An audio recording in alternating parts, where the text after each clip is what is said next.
सरकारें बना करती हैं, सरकारें गिरा करती हैं। सरकार में बहुमत नहीं हो तो बहुत लोगों को खुश कर करके सरकार बनानी होती है। मुझे लगता है ये खुश करने की जो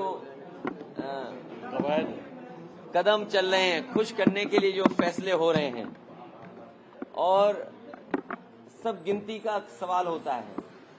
सरकारें जब खुश करके बनाई जाती हैं तो कोई और खुश कर देगा तो उधर चले जाते हैं लोग। हमें उम्मीद है कि जनता ने जो फैसला देश के सामने लिया है, संविधान, आरक्षण और लोकतंत्र मजबूत हो, हमें उम्मीद है कि आने वाले समय में ऐसी चीजें आप देखोगे। उत्तर प्रदेश की जनता ने मुद्दों पर वोट दिया और जनता के मुद्दों पर चुनाव हुआ। जनता ने अपने मुद्दों पे मतदान किया और भारतीय जनता पार्टी की बड़ी हार उत्तर प्रदेश में हुई है। जहां तक सरकार बनने का ना बनने का है, सरकारें बना करती हैं, सरकारें गिरा करती हैं। सरकार में बहुमत नहीं हो तो बहुत लोगों को खुश कर करके सरकार बनानी होती है। मुझे लगता है ये खुश करने की जो कदम चल रहे हैं, खुश करने के लिए जो फैसले हो रहे हैं, और सब गिनती का सवाल होता है। सरकारें जब खुश करके बनाई जाती हैं तो कोई और खुश कर देगा तो उधर चले जाते हैं लोग। हमें उम्मीद है कि जनता ने जो फैसला देश के सामने लिया है, संविधान, आरक्षण और लोकतंत्र मजबूत हो, हमें उम्मीद है कि आने वाले समय में ऐसी चीजें आप देखोगे कि लोग उनके लिए साथ खड़े दिखाई देंगे। अयोध्या से भी आप लोगों को जीत मिली है। कल से लेकर अयोध्या को लेकर लगातार चर्चा हो रही है कि बीजेपी वहां से हारी है। देखिए, सच्चाई तो ये है कि भारतीय जनता पार्टी और सीटें भी हार जाती उत्तर प्रदेश में। भारतीय जनता पार्टी और भी सीटें हारती उत्तर प्रदेश में। आप जब अयोध्या का नाम ले रहे हैं, अयोध्या की जनता का मैं धन्यवाद देता हूं। अयोध्या की जनता का दुख दर्द आपने भी समय समय पर देखा होगा। उन्हें जो उम्मीद थी वहां की जनता को, जिस तरह के सरकार का कामकाज था, लोगों को मुआवजा नहीं दिया सही जमीन का, लोगों के साथ अन्याय किया, आपने मार्केट की कीमत से जमीनें नहीं ली उनकी। जब लैंड एक्विजिशन करने के लिए आप चले तो आपने दबाव बना करके, झूठे मुकदमे लगा करके उनसे जमीन छीन ली। न जाने कितने व्यापारियों को आपने दुख संकट पहुंचाया जो 100 साल से रह रहे थे, 100 साल से लोग रह रहे थे। ऐसे भी परिवार हैं जो अपनी गाय भैंस के साथ, जानवरों के साथ 100 साल से रह रहे थे, आपने उन्हें उजाड़ दिया। आप किसी पुण्य काम के लिए आप गरीबों को उजाड़ रहे हैं। तो इसीलिए मैं समझता हूं अयोध्या और आसपास की जनता ने भारतीय जनता पार्टी के खिलाफ मतदान किया। मुख्यमंत्री आ जा रहे हैं, योगी आदित्यनाथ दिल्ली आ रहे हैं सर, उनको तलब किया गया। तो अगर दिल्ली आ रहे हैं तो मेरा आपसे निवेदन है, दिल्ली में रोक लो, यूपी क्यों भेजते हो वापस? सर, अब आपकी सीट जो विधानसभा की सीट है, उससे कौन चुनाव लड़ेंगे? हैं? आपका मन हो तो बताओ, हम लड़ा दें आपको भी। अभी कोई स्थिति आप देखते हैं इंडिया गठबंधन की? मैंने आपसे कहा कि खुश करने से सरकारें बन रही हैं, तो कोई खुश और भी कर सकता है। सर, कल खड़गे जी ने कहा वेट एंड वॉच। अभी उम्मीद बाकी है। कल खड़गे जी ने कहा वेट एंड वॉच।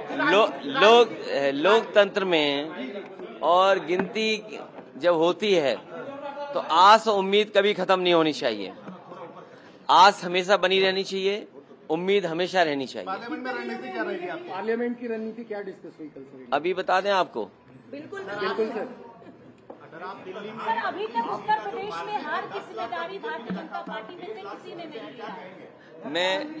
मैं एक बार फिर अपने मीडिया कर्मियों का धन्यवाद देता हूं, क्योंकि जो मैं लगातार कहता था कि मंत्रिमंडल बदल जाए, मीडिया मंडल बदल जाए, कुछ चीजें नहीं बदल पाई हैं।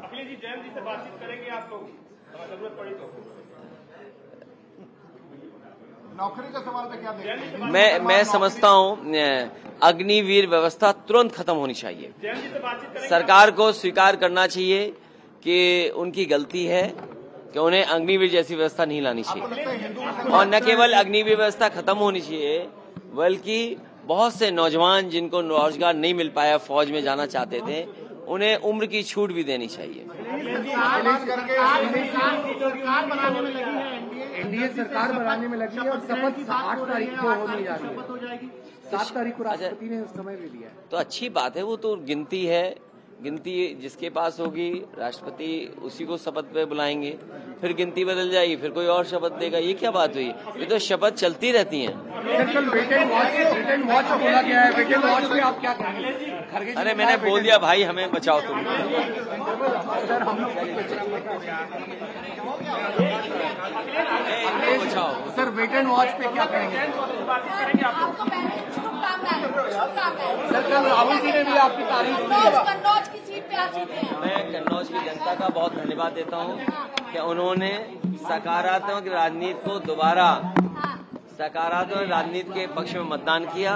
कन्नौज की सुगंध और महकेगी और दूर तक जाएगी। सबसे ज्यादा सीटें आपकी पार्टी को मिल पाएंगी। 37 सीटें आई हैं सर आपकी पार्टी में उत्तर प्रदेश में। मैं जनता का धन्यवाद देता हूँ।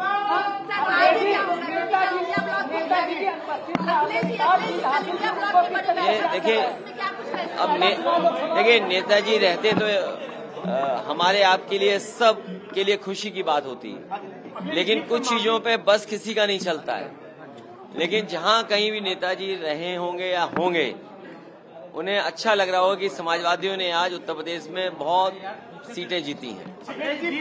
बहुत ज्यादा पहले दिन से लेकर आज चुनाव के आखिरी दिन तक पीडीए कहा, आपको लग रहा है वही की फैक्टर भी बना? देखिए, पीडीए की लड़ाई बड़ी है और पीडीए के लिए लोगों को जागरूक करना, पीडीए आंदोलन के लिए लोगों को जोड़ना, पीडीए के तमाम सवाल हैं उनका जवाब सरकार से मांगना। मान लीजिए सबसे प्रतिष्ठित यूनिवर्सिटी जेएनयू है, क्या पीडीए परिवार वहाँ 15% से भी ज्यादा है? क्या 15% से भी ज्यादा है वहाँ पर? मान लीजिए और प्रतिष्ठित इंस्टीट्यूशंस हैं, उसमें पीडीए परिवार के लोग कितने हैं? तो पीडीए की जीत जरूर हुई आज यूपी में, लेकिन पीडीए को लेकर के लड़ाई जो लड़ी जा रही है वो लंबी लड़ाई है। जो बाबा साहब भीमराव अम्बेडकर जी लड़ते थे, डॉक्टर राम मनोहर लोहिया जी ने जो अपने जीवन भर लड़ने का काम किया, नेताजी ने वो रास्ता हम लोगों को दिखाया है, उस रास्ते पे लगातार हम लोग चलेंगे। सर कोई जरूरत पड़ी तो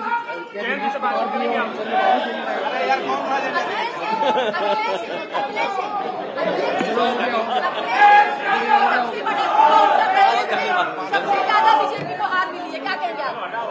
देश के सबसे बड़े सूबे उत्तर प्रदेश को सबसे ज्यादा हार मिली है। और बड़ी हार होनी थी।